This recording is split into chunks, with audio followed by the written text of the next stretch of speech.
Welcome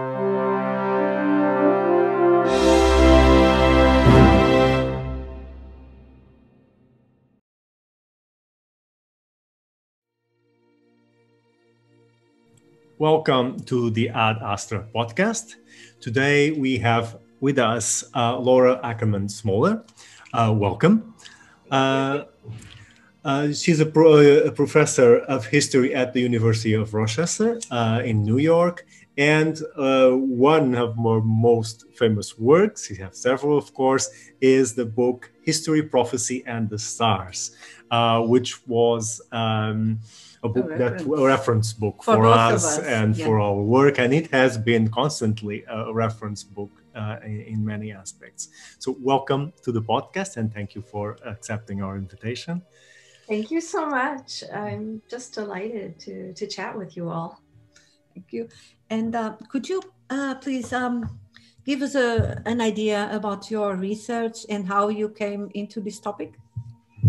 Okay, so I began graduate school in history in many years ago now, the fall of 1983. And I remember well preparing for that fall by spending the summer, as any good medievalist would do, reading Latin. So I was reading, I had the Loeb Classics version of Augustine's Confessions. And I had the Charles Singleton edition of Dante's Divine Comedy that has also 3 volumes of commentary, including sources cited by Dante in the original languages and English translations. So I was reading Augustine's Confessions and came to this wonderful part, which I had read in English, right, of where his father more or less disproves astrology by this case of not twins, but children that were born at the same time to vastly different fates. Okay, this is, around the year 400. And then I'm rereading Dante, and he's arrives in paradise in the stars of Gemini, and he says, there's suddenly this apostrophe to the stars that made him a great poet. And so the simple question that was in my mind as I started graduate school is, wait, how do we get from influential church father who, has this quite definitive proof against astrology and then much more in the City of God, to the great Christian poet of the Middle Ages thanking Gemini for making him a poet? I realized that was a naive question. It was a question that people had answered already. And I also, when I started graduate school, I thought it was sort of an illegitimate question to be studying astrology. This isn't what people did. And I had announced that I was coming to study intellectual and cultural history. And I was quite sure that whatever intellectual history was and whatever cultural history was, it was with a capital I and a capital C. And my little weird interest in astrology didn't count. Yeah. But as I was preparing for oral exams and I was reading medieval intellectual history with John Murdoch, a name you probably know from History of Science and History of Mathematics, he simply put his students to reading sources. And every week I would go in and meet with him and I would begin to say, did you notice the part about astrology? And finally he sort of gave me permission. He said, this is what you want to write about, isn't it? And I sort of looked, it's like, oh, wait, one can do that. And he mentioned Tullio Gregory, Italian scholar who had written about astrology. And I began to realize, oh, wait, this is possible. So then when I, had finished all comprehensive exams and was, set out on my own to come to a dissertation topic, I thought, oh, okay, I can do this. And to tell you the truth, I honestly sat down with Lynn Thorndike's History of Magic and Experimental Science, started in the first volume and started reading and looking, thinking, can I, anything here? And when I came to the section on Pierre d'Ailly, and then I started looking to see, and that was a name I knew from medieval intellectual history, right? Nominalist theology, great theory of the church council, great theorist of the church councils. So I knew there was scholarship on him, but there was nothing about the astrology. And I thought, this is great. And it really gets at that question in some ways that still was haunting me. Why would someone who knew better, a theologian, the chancellor of the University of Paris. Why would he be mucking around with something I was afraid to tell my professors I was interested in? Mm-hmm. Mm-hmm. Yeah. So that's how I came to Pierre Dailly. That's interesting. And that's also in the 80s, it was a very courageous thing to do, because it could be career suicide right there. It could be really, that is why you were so reticent to confess to your supervisor about your dark research or something. No, that was really something brave. Well, I think I've actually been protected by a certain naivete my whole career. So I don't think I realized that it was as courageous as I thought it was, just quirky and a little weird. Mm-hmm. So if I try to make my life make sense, I can say with honesty, when I was a small child, I did not color within the lines. But that really has more to do with a lack of technique in coloring. But I do have trouble staying, on one side of a boundary. And so courageous, I would say maybe a little foolhardy, but at the 80s in the States, at least, when you went to apply for graduate school, everybody sat you down and said, there are no jobs. So, I might as well do something I was interested in. I'm not going to get a job at the end of it anyway. But it's true, there wasn't much scholarship, and the most of the scholarship at the time I started researching was very technical. So it was Otto Neugebauer and even John D. North's work was very, very technical, and his student Hilary Carey, who was writing a little bit before I was, it was very important for her to master all of these techniques, right? And I found myself at a certain point having to pull out pencil and paper and go back to high school trigonometry, because at that point it was really important to be able to show to the technical people that I could do the technical stuff. Yes, you could do the mathematics and everything. Yeah, at that period, the main research focus is still within the history of mathematics and astronomy, which would imply a lot of calculus, more than what we saw appearing later and after your book. And your book was also contribute to that, which is to understand the intellectual history, the cultural history, the cultural role, which goes a little bit beyond the technical, the mathematical aspects of astrology. Yeah. But I have great admiration for the people who have this technical mastery, and it's been made much easier now by the fact that there are all these wonderful computer programs. But I'm always in awe, for example, when I read Jean-Patrice Boudet, and he's able to say, well, yes, actually, this horoscope has the following errors in it, because you can say something really interesting then when you are able to consider the level of competence of the person who's writing. And it's, the fact that Johannes Lichtenberger is a plagiarist and not a great astrologer, it adds something to understanding this famous prognostication of his. Yes. Yeah. Yes, and this requires knowledge of the technique, at least the mathematics involved. And sometimes also when we say techniques between ourselves, we are not so much referring to the mathematical part, but to the astrological interpretation techniques. Yeah, to the doctrine. Also that one. Also the... No. Right. There was a wonderful book that came out, and it was just, I think, as I was finishing up my dissertation or revising it for a book by Tamsin Barton about ancient astrology. Do you know this book where she has this wonderful chapter where she takes Prince Charles's horoscope and she interprets offers an interpretation based on everything she read in Ptolemy, and it's both amusing and really gives one a sense of how complicated all of these rules were, which at least most Americans who read, a horoscope column in a magazine or a newspaper just don't get. at all. Yeah. No, but for most people, I mean, intellectually, culturally, for most people, astrology would be this more contemporary version. And what we are studying is the history of astrology, which is very rich and very complex. So for most people, they wouldn't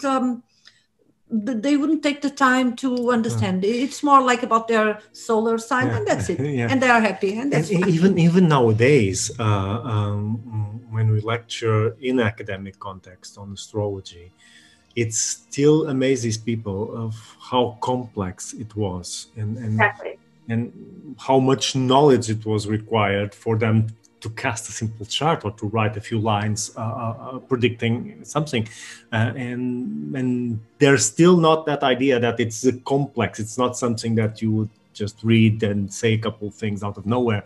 There was a strong mathematical knowledge of mathematics, then a study of the astrological doctrine itself, and then knowing how to apply all of that to a practical result. And also they don't understand that astrologers were very often physicians, or at least very educated people. Of course, there was also a more simplified version, more popular version of astrology, but there was this educated version, and that was mainly practiced by physicians or people, at least people with a very good education.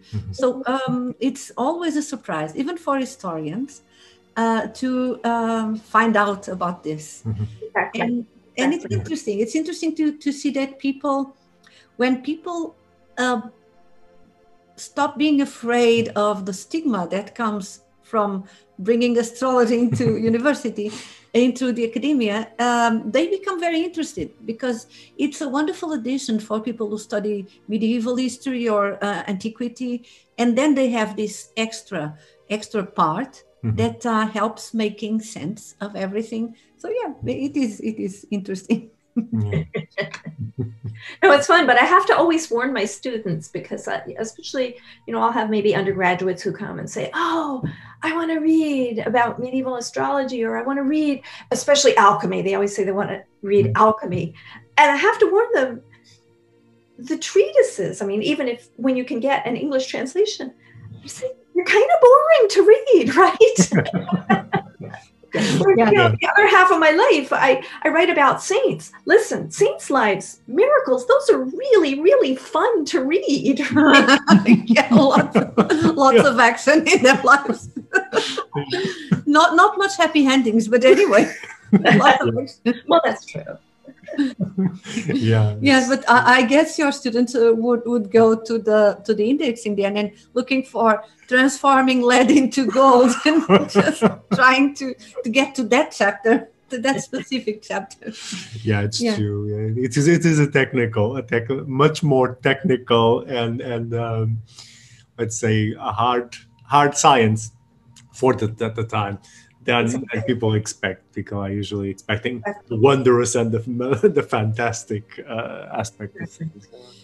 One of the things that you study and you mentioned in your work is the prophecies, the predictions about the apocalypse. That is sensational. We have to agree. It's always sensational.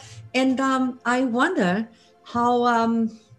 Well, I have read your articles, but how were they received, these predictions? I think sometimes people were actually expecting the world to end at a certain point. And so it wouldn't be like a surprise, I suppose. What do you think? Right. So, well, I mean, the interesting thing about Pierre Dailly's work is that, unlike many people who turn to astrology to try to calculate the end of the world, he puts the answer some distance off, right? And so, spoiler alert for an audience who hasn't read Pierre Dailly, but this French cardinal predicts that Antichrist is going to arrive in 1789, which is just too wonderful for words, right?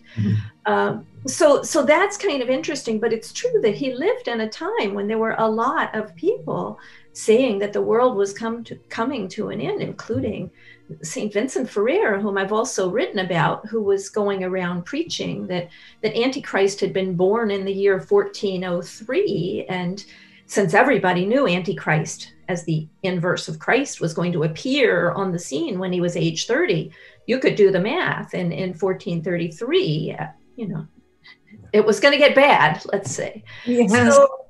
So it's true that he's writing at a time when a lot of people are talking about that this might be the end of the world. There's always the injunctions in scripture, such as in Acts 1. It is not for you to know the times, you know, that the Father has, times and seasons the Father has reserved for himself. So there's always this, you know, sort of scriptural loophole that somebody would have to, and Pierre Dailly does this to say, well, I'm not saying with absolute certainty. And when my students do read, I translated the apocalyptic portion of Pierre Dailly's last astrological writing, the treatise on the persecutions of the church. I translated that a number of years ago and use it with my students, especially when I teach the history of apocalyptic thought. And all they pounce upon is how all of the conditionals and the hedging that he puts in, and they just say, oh, can I use slightly off language? They say, oh, he covers his ass, you know, so much. So, but he, you know, you don't have to be a wise theologian to know that these injunctions are there in scripture. So it's true that the technique, the tool is there, the technique is there. He's using it. We get hints from Pierre Dailly, and we know from other sources that there are also theologians who say this should not happen. You should not use astrology to predict the end of the world because it's going to be a supernatural event. Mm-hmm. I've tried to suggest, and I don't know, you know, there are things you think about that you would revise in your work if you could go back and do it at other times. I've tried to suggest a trajectory in the 14th century, where in the late 13th century and the beginning of the 14th century, sort of the theologians who said the apocalypse is going to be completely supernatural had the upper hand and could say, no, and therefore we cannot use astrology to predict it, even though, you know, in the 1260s, this is what Roger Bacon was saying we ought to be doing. And that somewhere in the middle of the 14th century, there's a turning point so that it is more and more acceptable in the later 14th century and the early 15th century. For a while, I thought that maybe the Black Death was that turning point. I don't think it's entirely only the Black Death, but the Black Death was surely a moment that people read both in natural terms and including astrological terms, the famous treatise from the University of Paris, but also in apocalyptic supernatural terms, everything that was happening and the sorts of things that chroniclers described as preludes to the Black Death all sounded like signs out of the book of Revelation or out of the little apocalypses in the Gospels. Earthquakes. I mean, the chronicles talk about rains, hail, and rains of toads and mysterious portents in the East, all of which were forecasting or precursors to the Black Death. So that this was a moment that one could read in both terms, and that somehow, if it didn't entirely open the door, it made it more plausible going forward to use both the supernatural evidence of divine revelation in scripture alongside the astrological evidence. And where I've been going with my research on astrology and prophecy and apocalypticism in the last few years has been to look more and more for those moments where the two converge. Mm-hmm. Mm-hmm. Where and you find people, and Pierre Dailly does this a little bit, and you find other people who do this, who really want to insist that astrology, for all of the scientific heft and the technological and mathematical expertise and the complicated rules that are involved in doing it, that it is a means of reading God's revelation, that is the book of nature, what's written in the heavens, but also a means and a tool that was given to human beings by God in a revealed form, whether to Adam or to Adam's grandson Seth, or to Noah, or to one of Noah's sons. So that they are in some senses close to being one and the same, astrology and prophecy. Yeah. Yes, yeah, and often, as you know, the people who were prophesying were clergymen, so they were also connected to the church. Yes, in the Latin context, I In think Latin most context. part of astrologers or writers on astrology are somehow connected to the church, or are themselves religious men. Yeah. I was thinking of what you said, and I was doing the math in my head, like 403 and then 400 and 14,303 and then 1433, because one of the texts I studied in my PhD was written in about the conjunction of 1425, right before. Yeah. But the man who wrote was writing in the end of the 15th century, like 1480 or something like that. And what he says nothing about apocalypse, but he says something that is also very relevant for the European culture. That would be the defeat of the Saracens. They go back to this again and again. Yeah. So the defeat of the Saracens. So he thought, because this was this is also, you know, Agnes of Viterbo is saying this in 1480. And the commentary that I'm working on now, which is a commentary on this apocalyptic text, Pseudo Methodius, but which cites Pierre d'Ailly, but not his astrology, and cites Johannes Lichtenberger's prognostication from 1486, and also cites a pseudo treatise attributed to Vincent Ferrer, is also obsessed with the end of the Turks. And, you know, maybe 1453 makes all this seem more urgent to Europeans, but it does become something that one speculates on with astrology. Completely. Yeah. And they go on to this, keep going on and on. And the other thing he says is the appearance of a new prophet. Right. Within Christianity. So it goes. So it's not exactly the apocalypse, but certainly something that is very important for European culture, for Christianity. So I don't know. What I'm always curious about, and probably we don't know, is when they give a specific date and it doesn't happen and they are still alive. So what do they say to people? That would be... Well, at least in the case of Vincent Ferrer, he's dead by the time 1433 comes. Yes. But because he becomes a saint and he gets canonized in 1455, there are people who decide they need to deal with this. So my favorite is actually Archbishop Antoninus of Florence, who writes a brief biography of Vincent Ferrer, probably around 1460. And this guy, I love him because he just faces his problems head on. But he says, okay, he wrote this treatise in which he says that, Antichrist is born already. And Antoninus says, but, Pope Gregory the Great also said that this is at our time. And he was just asserting, he wasn't absolutely. So it's really clear that people have to deal with this and they're uncomfortable with it.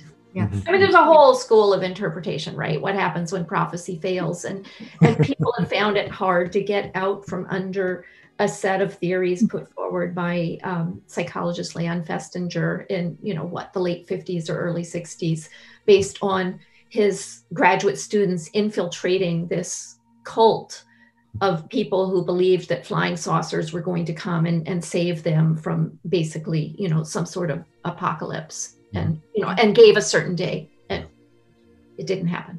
It didn't happen. Yeah.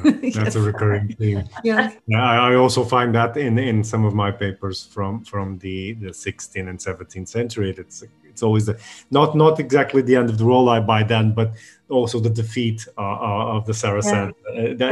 That's a recurrent event. And do you know the work of there's a wonderful scholar who's at Rutgers in New Jersey in the States, Maite Green Mercado. She's just published a book called Visions of Deliverance about Morisco prophecy in the 16th century. And it's so fascinating because the things that we read, or that I read, and you're reading from the Christian side, predicting the fall of the Turks, all of these things circulate in the Mediterranean. It's not that Christians don't talk to and don't read Jews and Muslims and vice versa. So that they kind of get flipped. And sort of all of these scenarios and promises just get flipped around in the prophecies that her Moriscos are circulating. And it's I don't know this author, but I will take note in the end. And also one of the similar things that we have in Portugal is one of the royal chronicles. They had this, because Portugal is somewhat near the North Africa, so they had some. In the Middle Ages, they had some battles with North African kings. And one of the things that the chronicler says, he likes to mention astrology, even although it's clear that he doesn't really understand too much, but he likes to use astrology to corroborate what he's saying. And he says something like, there was this eclipse, and it was so clear that the Portuguese were going to win that even the Muslim astrologers were completely depressed, and they said, oh,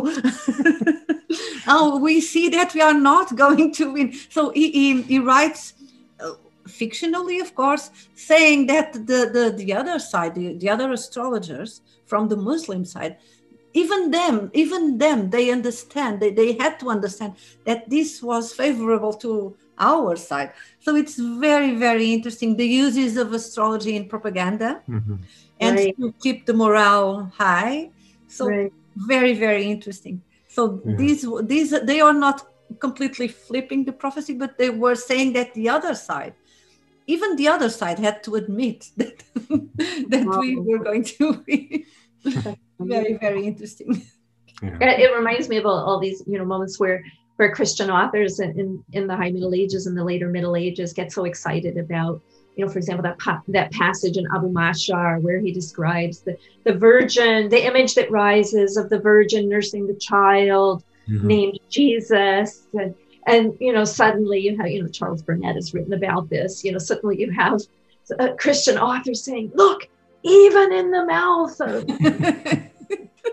even Saracens, they must confess to Christian truth." Yes. So it is so interesting, as astrology is used for several, not only astrology as a technique itself, but also the cultural part is used for propaganda. It's a contemporary word, but it was used for some kind of propaganda for different kingdoms or kings or cultures, anyway, religions. Right. And I think not only that it's used for propaganda, but that it's really important to throw in a few technical terms to just the way, you feel better if you go to the doctor and the doctor doesn't say, "Wow, you're sick and I can see your head hurts." But if the doctor, throws out, it's like, "Oh, you have a neurologism or something," then you feel, important and happy. I am important. It's just this, that there's some jargon involved. When I'm thinking about Chaucer's Franklin's Tale, where suddenly there's all this astrological jargon, and whether the Clerk of Orleans really is able to make the rocks disappear off the coast of Brittany or not is irrelevant here. It's that Chaucer has thrown out all of these terms and it gives some legitimacy to the exactly. We actually have something similar in the Chronicles, where the chronicler says that before they go, the maritime discoveries and everything. So before the ship goes out, there's this priest who gives this mass. He performs a mass. And then he says, the chronicle says that the priest says that, you see, because even the stars are in our side. And then he throws a few astrological things because they are not even correct. Because he says something like, because Libra, those who were present at the moment the decision was made, this is for the conquest of Ceuta, which is the first movement from the Portuguese discoveries. Right. And 14, and, 15. Yeah, and he says the people, those who were present at the moment the decision was taken, could see that it was a great enterprise because of the position of the planets. And then because Libra is a sign of remembrance or something. He says something like that, yeah. He throws a few words of signs and planets, not very coherent, I have to say, because he was probably acquainted with astrology, but not very much into the technical details. Yeah. So we just say a few things about some signs and some names of planets and positions, and this is the chronicler saying that the priest was saying. So and it is funny because it's at the end of the Yule, so he's making his sermon, and this comes at the end of the sermon, like the last argument that he still adds an astrological clincher to reinforce it. So yes, this is so interesting, the way they use these arguments to reinforce their own ideas. Mm-hmm. And whatever they wanted to prove, and then they had all sorts of arguments, and then also the astrological argument. So, for example, I'm working. My research has been centered, as I said, 16th, 17th century, and it's interesting that there's a big difference from the period, the medieval period, in the sense that you have all those prohibitions of astrology in place with the bulls and all of that, and at the same point, you do have a lot of prophecy going on, and this is a strange mixture where they don't do predictions. They cannot make predictions with astrology, at least as evident as they did in the past of 1 or 2 centuries before. But at the same time, there's a lot of prophecy going on, and it's a weird mixture because they have to predict naturally so that the Inquisition doesn't, they don't get into trouble with the Inquisition. But at the same time, they doing all these prophecies, and so you have this mixture of religious arguments with prophecy with astrological evidences, which is I think a unique mixture for that period. It can get very, very weird. You forgot to say Louise is working within the Jesuit context, because Jesuits were normally said to be against astrology, but what we have been seeing is that there were a lot of astrological teachers there. So it's not that they're not that separate from astrology. And this example that I'm recalling is a paper that I published in which he has the priest does a telescopic observation. And one of the first. It is the only instance I know, a documented instance in which they use an observation by telescope, in this case of Venus, to make an astrological prediction. Yeah. So, and because he sees a difference in shapes, which are either shadows or clouds of Venus. We're not sure exactly what he saw, but he sees something changing in the surface of Venus. So he interprets that it's a cross that changes into the 5 shields of the Portuguese crest. So, they saw a lot of things, and this is together with an eclipse. So then it gives a prophecy. But it's interesting that between all of the astrological arguments, he places a lot of prophecy. Wow! Even putting in the Sibyls and all of that. So he goes. He covers that with a lot of religious prophecy. So it's an odd mixture. I don't These are the sorts of things I love, though. I love these moments. I mean, this is my John of Legnano in the 14th century, writing this treatise on Christ and Antichrist. Mm-hmm. And there's this beautiful. John of Legnano is this jurist from Bologna who's also interested in the stars, and probably, almost certainly, as Jean-Patrice Boudet would say, an amateur astrologer. And he writes this treatise, and it's amongst a pile of his works. They're in this beautiful manuscript that's presented to the Pope. So the best illuminator in 14th century Bologna has illuminated this manuscript. And there's this beautiful frontispiece, and it's a picture of the Nativity at the top. And then down the side, Old Testament prophets, and then alternating ranks of astrologers and sibyls. Mm.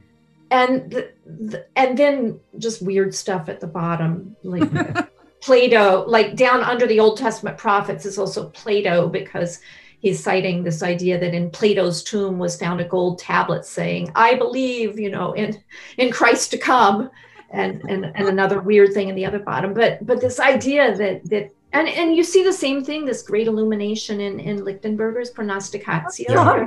The stuff rays coming out to Ptolemy, to Aristotle, to the Sibyl, and to Brother Reinhard. I'm sorry, I'm still with Plato at the table. I believe in Christ. Oh, sorry. Well, I'm reading medieval text. No. So Plato announced that he believed in Christ that was going to be born several centuries afterward. Okay, sorry, I'm just too funny. I'll send you the picture. You'll have to believe it then. Yes, I will. Thank you. Seeing is believing. Yeah, seeing is believing. Yeah. Where is the plague? The plague, that's the gold plague. Oh, yeah. It conveniently lost. Yeah, what a pity. Yeah. I'm sorry. That was really funny. No, but it's interesting the way they try to validate these older authorities, pagan authorities. They try to Christianize them. They did the same with Aristotle. Yeah. Right. Exactly. So yeah, and my best example, and I don't know if you don't have this article, I'll send it to you just because you'll think it's fun. There's a whole series of Sibyls, right? And the tradition in the ancient world is that there's 10 of them. That's what Lactantius said. At some point, it ends up being 12 instead. And by the 1430s, there's a series of these 12 Sibyls painted on the walls of the palace of the Cardinal Orsini in Rome. And that's now gone, that it doesn't exist anymore, but descriptions of these circulated. And one of the Sibyls, and so every Sibyl has her own prophecy, and they're all prophecies about, the Christ or Christ's, something about Christ's career. One of the Sibyls, the line she's spouting is this text out of Abu Mashar, where he's saying, there will arise these stars with this virgin nursing the baby whom people's called Jesus. So suddenly astrology has become prophecy. And it's not, then this gets picked up and reproduced many, many times in the 15th century. And it's just, these are these moments that I love, and that's what you're finding also, Luis. And I think it goes back to this idea, right, that astrology is a divinely revealed way of reading God's other book, the book of the heavens, the book of nature. But that one could come to this assertion or make this assertion. It makes me very happy. I've spent, probably the last 15 years looking for instances like this. It's very difficult to actively look for them, right? Because, first of all, our sources aren't indexed, but also if they are, you can't type in astrology masquerading as prophecy and get results. But yeah, it is quite interesting. In this period, in my period of study, it's also the southern hemisphere, which causes a lot of this kind of association, because you have a completely new set of constellations, of which there is no tradition. So there is this Christianization of the heavens with these new constellations, and I'm not as familiar with this as I would like, but there is a whole discourse, these new lands, these new skies, and how they can mean something, and they can somehow tell us something about religion and about Christianity, and it's very interesting. And how convenient that one of them is the Southern Cross. Exactly. Very convenient. Exactly. Yeah, the Southern Cross is it's going to be the focus of all this narrative, which is quite interesting. And also the Virgin, which is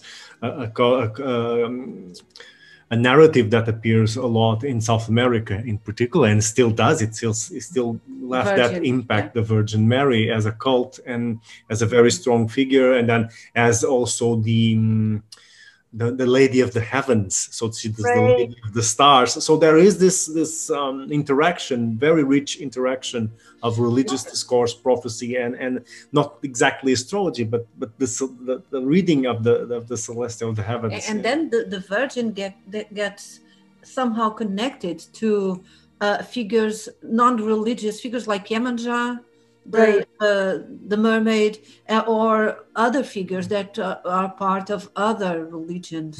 So it's kind of this syncretism that comes, especially in the new world. Yeah, the new world is a very interesting case. There was this. You said this astrologer wrote about the horoscope of the Virgin. Yes. Someone wrote. I don't about the horoscope of Virgin It's a Jesuit. Mary. A Jesuit that writes. And he got into trouble. I have to check the name. Oh wow!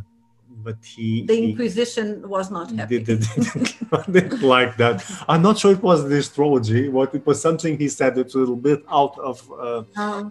I have to check the name. I'm not sure, but of the name. But and he did. He was writing a lot about. They were trying to reconstruct the horoscope of the Virgin and what was rising and. It's not very astrological. It is really a religious narrative and of religious doctrine, but it's still interesting that they're doing this. And yeah. Is he doing it in a treatise or in the context of a sermon? Or? It's a treatise. It's a whole book. I can check and let you know which book is it. I'll have to see, but it is a whole book. But he goes into this symbolism. It's more like symbolic than astrological. Yes, it is. Yeah, yeah, I know. In the end, I can check it out. But it is. One thing I would like to ask is about the Jupiter-Saturn conjunctions, because they happen every 20 years, and we will have one this year. And every time they have this, especially if it's the first in the sequence of a new element, they would predict the end of the world, or at least very significant changes. Right. There was one in 1604, and then and they would predict. So does any of the authors that you study predicts or mentions any of these conjunctions? Oh, absolutely. I mean, obviously Pierre Dailly, that's one of the cornerstones of his astrological history and also of his prediction of the arrival of Antichrist. I think they become so important in the 15th and 16th centuries, and especially I think with printing, and in part because suddenly you don't have to do trigonometry anymore. You just have to be able to add and subtract. The interesting thing that happens, and I'm sure I'm telling you things you already know, is that 20-year figure, and then the idea of the switch to the new set of signs every 240 years is based on the assumption that the gain, the number of degrees that these conjunctions will kind of move along on the zodiac, and these conjunctions are computed according to mean motions instead of true motions, right? So that whole pattern is based upon the figure for the gain. And what happens in the 16th century is a different figure for that gain becomes much more prominent. So suddenly what used to be 20 years is shortened, and what used to be a 240-year cycle for the switch is shortened, and the 960 years for the whole thing is shortened to more like 800 years. So they're actually different competing figures out there. Yes. So it becomes quite interesting. But yeah, I think they're super important also for this sense in the late 15th century, right, of the birth of a new prophet. That's Paul Wilberg, his analysis of the 1484 conjunction says, oh, birth of a new prophet. And then, of course, that gets picked up later with Martin Luther, and Luther's birth date actually gets adjusted to 1484, so that it can be a more perfect correlation. Yes, but back to astrology as propaganda. Yeah. Yes, they were talking about this before, because one of the authors I studied, there was this author, John of Ascendant, who says that the 1365 conjunction was the first in the water sequence. Right. And then there were two others in the air element, and then the 1425 conjunction, the one that I was mentioning before, was actually the first. So some people still respecting John of Ascendant and saying that he was really the best of the best, but whatever he predicted with this 1365 conjunction in Scorpio would actually happen in 1425 also in Scorpio. So they were like trying to adjust the conjunction, and they were still talking about the new prophet and the defeat of the Saracens. Of course, it's like very popular thing. Recurrent. And they were like adjusting again. So what you just mentioned is that the 1485, so 2 conjunctions after this one, 3 conjunctions after this one, again a new prophet. They were again talking about this. So yes, they were really looking for the conjunction that would actually bring the new prophet. Right. The problem is that 1484 isn't really that conjunction. Right? Yes. I mean, it's not the first in a triplicity. No. So, like, I don't know. I got on this little tangent for a while, and I'm not. I don't have enough evidence to know if I'm right or not. But I was looking actively for treatises, commentaries on the 1484 conjunction in 1484, and I had this hypothesis that there weren't that many in 1484, that it was only sort of in retrospect that people got really excited about that conjunction. I don't know if that's right or not, but it's so important in the 16th century, that conjunction, but I'm not entirely sure how important it was at the time. Yeah, that is something that we don't know, because sometimes things don't have an immediate impact. They just have, I don't know. That would be one of my favorite Pierre Dailly fudges, right? Because he says, well, because Saturn and Jupiter are slow moving planets, and because these conjunctions that are rarer, that happen, less often, then like flowers that bloom slowly, their effects, might not be felt for centuries. Well, great. You can't be wrong if that's your, if that's standard, right? Anything between now and eternity, and I'm good. Yes, somewhere, sometime between now and eternity. Yeah. And I was also curious, because you mentioned, spoiler alert, that the end of the world would be 1738 or 1735. That Pierre Dailly said that... 1789. 89, yes, 1789. And when they got to 1789, did someone notice that? Did someone notice? The time had come? Thank you for asking that question. I wondered about that question for years, right? And in fact, I asked everybody I knew who was writing about the French Revolution and was going off and spending time in the Archives Nationales in Paris, will you look for me? For years, I asked people. I finally had the chance to try to answer that question a couple of years ago.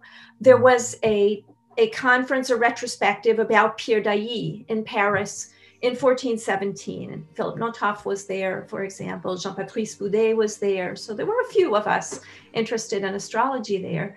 And I said, can I work on this question? And I have to say, I think it's a question I couldn't have answered without the internet and as many things as are available.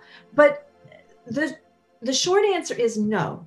And the reason is, in part, that Pierre Dailly was being read differently by people who were reading his astrological works, starting really in the 16th century.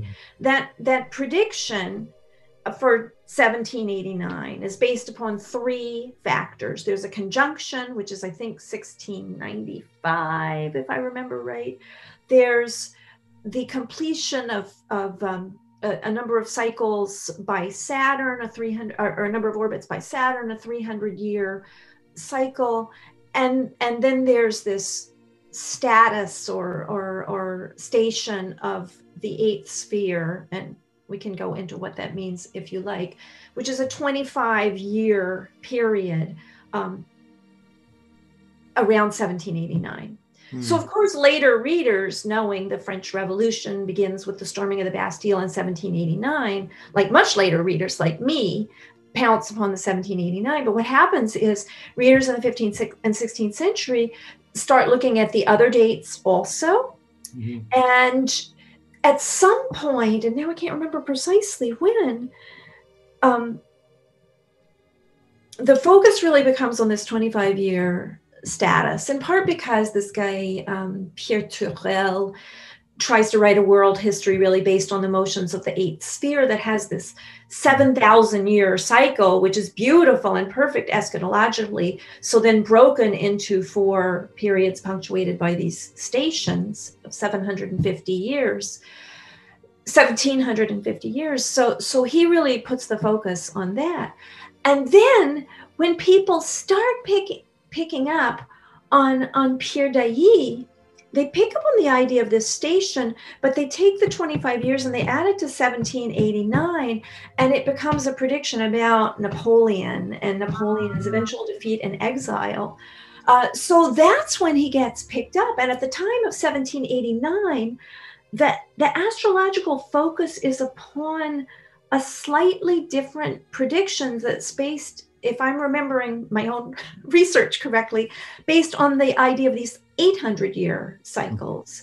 So the date that's current in 1789 isn't 1789. And what Pierre Dailly is known for, and his dating has already been in the 16th century, a focus has been put on 25 years after 1789.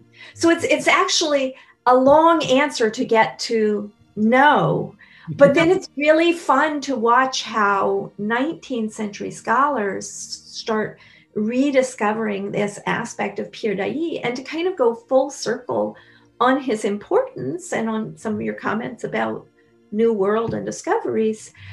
What really makes this aspect of Pierre Dailly's work come to the fore and come to the eyes of scholars and the public again is the fact that he catches the eye of Alexander von Humboldt, who's writing this long sort of, kind of history of these of discovery and conquest. And when he's writing about Columbus, he gets really interested in Pierre Dailly. And there's this beautiful series of pages in Humboldt where he's got 2 or 3 lines about Columbus here on the top. And then he's got most of the page is footnoted material where he's reading Pierre Dailly. And he actually, Humboldt's amazing. He actually goes back and gets somebody to look at a 15th century edition of the Alphonsine tables to see if what Pierre Dailly is saying about the motion of the eighth sphere is right. Okay. Yes, and it was it right? Well, I mean, this part, yes, on the Alphonsine tables was right, but as we know from Jean-Patrice Boudet's researches now, Pierre Dailly himself, as I always suspected, was sort of a humbug, but he had a research team who was quite skilled, and so they were feeding him good information. But the problem was, as they kept learning a little more, he contradicts himself and has to correct himself as he's getting better and better information from his team. New data, so New data, exactly. Very interesting. Very good. And how about your current research? What has been your main focus of research nowadays? So after Pierre Dailly, I continued thinking about this period of the Great Schism and continued thinking about apocalypticism, and I did a whole study of not the life of, but the canonization and cult of this preacher, Saint Vincent Ferrer, the guy who said Antichrist has been born in 1403. So that took me away from astrology for my main research for some time, but it doesn't die, right? And so I kept on this what I call looking for a needle in a haystack, of trying to find these moments like the Sibyl who spouts Abu Mashar, or John of Lignano with this beautiful illustration where astrologers and Sibyls are really on equal footing, and Plato's down there finding his gold tablets in the corner to make Helena laugh. And it's frustrating though, because as I said, there's no active way to look for a needle in a haystack.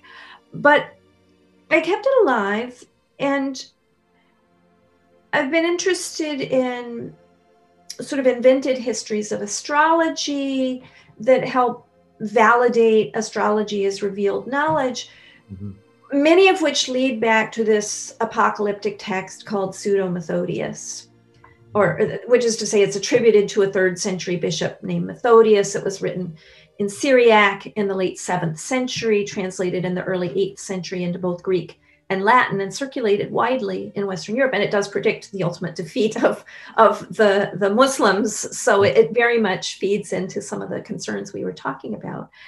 And a couple of years ago, I really literally stumbled across a commentary on this text that was written and published in Augsburg in 1496 by a man called Wolfgang Eittinger. And it really surprisingly hasn't been studied very much. But thanks to the miracle of the internet, right? You find something, and especially if it was printed in the early years of printing, you can look at 4 incunables of it. So I was able to pull this thing up the day I find a reference to it. And I swear, I'm not making this up, the first page I scrolled to had on it the name Pierre d'Ailly. And the second page I scrolled to had on it the name Vincent Ferrer. And then Johannes Lichtenberger. So I've been working on this commentary, reading this commentary, trying to figure out what the author's doing, how he's using and not using astrology, because he's very much interested in predicting that the Turks are going to be defeated, and that a last Roman emperor is going to defeat them, reform the church, and rule over a period of peace, all of which is predicted in Pseudo-Methodius. And he's very interested in plugging that into, his own times. He does give a date, or he implies a date, I should say. You just have to do one simple addition, because he says it's going to be 56 years after the Turks take Constantinople. So, you can add. And it's interesting, though, he completely ignores Pierre d'Ailly's astrology. He takes other things from d'Ailly.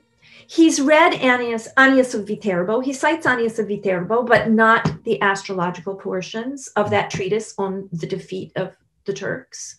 He's read Lichtenberger. He cites one astrological portion from Lichtenberger, but not. So he's really doing his own thing. So it's a really interesting study in one cleric's mentality in the late 15th century, but 2, it's led me to an interest in how this whole Pseudo-Methodius treatise was read throughout the Middle Ages.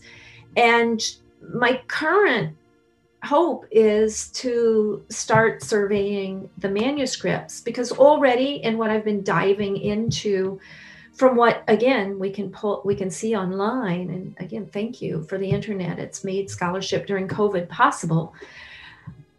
There are actually interesting differences in the manuscripts. It's been known that the treatise circulated in a short version and a long version, and that the short version was much more popular. My commentaries on the long version, but that there are subtle distinctions between all of these, and on some interesting points has not really been noted before. And my commentator, he's clearly interested in Pseudo-Methodius, I think, as authorizing astrology, because he presents an edition of the treatise before his commentary, And he adds, or I believe he adds, I haven't found it in any other manuscript, he adds a line to this portion where Pseudo-Methodius describes how God has given astrology to this son of Noah's, Yonitus, who's born after the flood, and what happens then with it. He adds some lines to really, I think, stress the fact that this is a God-given art. And he adds other lines at another place in the text to denigrate magical arts. And I think he's really trying to separate astrology from magical arts.